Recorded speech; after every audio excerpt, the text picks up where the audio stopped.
2009 সালে বিডিআর হত্যাকাণ্ডে আমার ভাই ভালো মতো জানাতে এরশাদ সাহেবের নিজের ভাগনাকে হত্যা করা হয়েছে।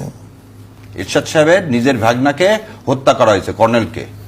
সেই কর্নেল সাহেবকে হত্যা করার পর আপনি বললেন আর্মির সময় কম্প্রোমাইজ করেনি। এরশাদ সাহেব আসলে 90 সাল পর্যন্ত যে এরশাদ সাহেব ছিলেন, 90-এর পরের এরশাদ সাহেব, দুটা পার্থক্য।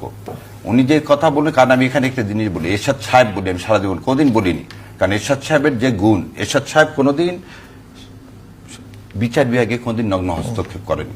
একদম বলে দিচ্ছি, উপজেলা 64টা জেলা করা একটা চারটিখানি কথা না।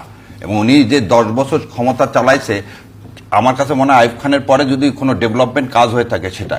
কিন্তু এই মনস্টার বানানোর ক্ষেত্রে আওয়ামী লীগকে এই যে আজকে মনস্টার বানানো, এবং উনি বললাম যে ওই 90 সালের পর উনি ভারতের কাছে ওই যে বিক্রি হয়ে গেলেন।